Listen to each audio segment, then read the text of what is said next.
రత్నాల చెరువులో నివాసం ఉంటామండి. అయితే అక్కడ మేము కొంతమంది అక్కడ రోడ్డుకి ఇరువక్కల ఎస్సీలు కడ్డారుల మీద స్నానాలు చేయటం, మందు తాగటం, ప్యాకెట్ ఆడటం, ఆడవారిని కదిలియటం చేస్తున్నారు. ఇది ఆడవారు అటు ఇటు తిరిగే ఆడవారికి ఇబ్బందికరంగా ఉందని చెప్పి మేము 4 నెలల క్రితం సీఏ వినోద్ గారికి, తర్వాత మున్సిపల్ కమిషనర్ అలీం బాషా గారికి కంప్లైంట్ ఇవ్వడం జరిగింది రాతపూర్వకంగా. అయితే వాళ్ళు 4 నెలలు అయినా కూడా పట్టించుకోలేదు. మేము చాలాసార్లు వినోద్కి ఫోన్ చేయడం జరిగింది. ఈ విషయంలో డిఎస్పీ మురళీకృష్ణ గారికి కూడా ఫోన్ చేయడం జరిగింది. అయితే వాళ్ళు 4 నెలల తర్వాత మహేష్ కుమార్ అనే ఎస్ఐ నవంబర్ 20వ తారీఖు నాడు ఫోన్ చేసి మీరు ఇచ్చిన కంప్లైంట్ మీద మేము వెళ్ళొచ్చి వాళ్ళ కౌన్సిలింగ్ ఇచ్చామని చెప్పారు. ఆ తర్వాత ఓకే అండ్ థ్యాంక్స్ అన్న. ఆ తెల్లారి నేను షాపు నుంచి మా ఇంటికి మధ్యాహ్నం 2 గంటల సమయంలో భోజనానికి వెళ్తుంటే వీళ్ళు ఇప్పుడు ఇందా చెప్పా కదా కడ్డాల మీద స్నానాలు చేస్తున్నారని, వాళ్ళు ఆ ఎస్సీలు మొత్తం ఒక 150 మంది నా మీద పడి దాడి చేసి నన్ను కొడతాం, బట్టలోడ తీయటం, వీడియోలు తీయటం 20 మంది కలిసి చేశారు. ఇదంతా తెలిసిన మా మిస్సెస్ తెలిసింది. మా మిస్సెస్ సీఏ వినోద్ గారికి ఫోన్ చేస్తే ఒక 5-6 సార్లు తీశాడు. జరిగిన విషయం చెబితే ఆ తర్వాత చెబుతూ నా దగ్గరికి వచ్చింది ఆమెని మధ్యలోనే వీళ్ళు ఇప్పుడు నా మీద అటాక్ చేసిన 150 మందిలో వాళ్ళు ఈమెని చీర చింపడం, జాకెట్ చింపడం, రొమ్ము కట్టు బయటపడేలాగా చేయటం, ఆమె మెడలో బంగారం దొంగిలించడం చేసి ఆమె ఫోటోలు, నగ్న ఫోటోలు కూడా తీసి తర్వాత ఈలోపు తీస్తున్నారు. ఈలోపు పోలీసు వారు వచ్చారు. ఫస్ట్ ఒక పోలీసు వస్తే ఆయన ముందు కూడా మమ్మల్ని కొట్టారు. తర్వాత మళ్ళీ ఇంకొకళ్ళు జీప్ వేసుకొని వచ్చారు. మొత్తం 4 కానిస్టేబుల్ కలిసి వాళ్ళ జీబులో నన్ను, నా భార్యను తీసుకొని వెళ్ళారు పోలీస్ స్టేషన్కి మధ్యాహ్నం 2:30 సమయంలో.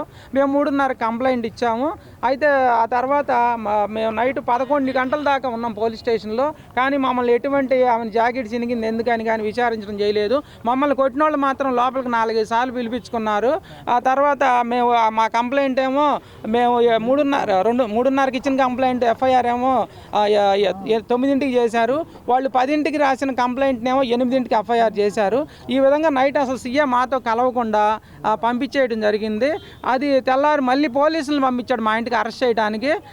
తర్వాత మేము డిఎస్పీ గారు చేసి మేము టైం కోరి సరేనని చెప్పి మేము మాకు న్యాయం జరగలేదు సీఏ వల్ల అని చెప్పి గుంటూరు ఎస్పీ వారి దగ్గరికి వస్తే అడిషనల్ ఎస్పీ గారిని కలిసి కలవడం జరిగింది.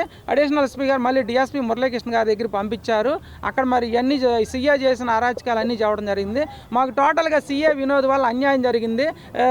మేము కోరేది ఏంటంటే మా మిస్సెస్ని కొట్టి సోషల్ మీడియాలో పెడుతున్నారు. ఆ ఫోటోలు ఇంతవరకు 50 రోజులై నగ్న ఫోటోలు తొలగించలేదు. నా నగ్న ఫోటోలు కూడా తొలగించలేదు. అట్లాగే మా మిస్సెస్ బంగారం దొంగిలించారు, అది కూడా ఇప్పుడు వరకు ఇప్పించలేదు. అట్లాగే మమ్మల్ని కొట్టిన వాళ్ళని అరెస్ట్ చేయలేదు. మా పైన మళ్ళీ సీఏ వినోద్ ఇంత జరిగి మాకు అన్యాయం జరిగింది ఆయన కళ్ళ ముందు కనబడి కానిస్టేబుల్ కూడా తెలుసు. అయినా మా మీద అట్రాసిటీ కేసు కట్టాడు, ఇంకా కొన్ని సెక్షన్ల కేసులు కట్టాడు, తప్పుడు కేసులు కట్టాడు ఈ వినోద్. మరి ఆ ఎస్ఐలకు భయపడి కట్టాడా, లేకపోతే వాళ్ళకి అమ్ముడుపై కట్టాడా, లేకపోతే రాజకీయ నాయకులకి భయపడి కట్టాడో మాకు మాత్రం సీఏ వినోద్ వల్ల మహేష్ కుమార్ వల్ల అన్యాయం జరిగింది. తక్షణమే వాళ్ళని విధుల నుంచి తొలగించాలి. అట్లాగే మీ మీడియా ద్వారా కోరుకునేది ఏంటంటే సంబంధిత పై అధికారులు ఇప్పటికైనా మాకు న్యాయం చేయాలని కోరుకుంటున్నాం. దీంట్లో రాజకీయ ప్రమేయం ఉందా? రాజకీయ ప్రమేయం ఉందనే మా డౌట్ అండి. ఎందుకంటే ఒక లేడీ బట్టలు చింపుకొని పోలీసులు తీసుకెళ్ళి స్టేషన్లో ఉంటే కూడా రొమ్ము కట్టు బయట కనబడేలాగా ఉన్నా కూడా ఆమెను విచారించకుండా, నన్ను విచారించకుండా అసలు 11 గంటల దాకా మమ్మల్ని ఉంచి మరి మాపై తెల్లారి చెప్పడం జరిగింది. ఏది మీ మీద ఎఫ్ఐఆర్ అట్రాసిటీ కట్టాను డిఎస్పీ గారు చెప్పడం జరిగింది. ఆ నైట్ అసలు మాకు తెలియదు కట్టినట్టు కూడా. తప్పుడు కేసు కట్టాడు. ఎందుకంటే ఖచ్చితంగా దీంట్లో అర్థమవుతుంది తప్పుడు కేసు కాకపోతే మమ్మల్ని విచారించాలి కదా. మాకు అన్యాయం జరిగిందని పోలీసు వారే మమ్మల్ని తీసుకెళ్లారు పోలీస్ స్టేషన్కి. కాబట్టి మాకు దెబ్బలు తగిలిని చూశారు, మాకు జరిగిన అన్యాయం పోలీసు వారికి కూడా తెలుసు.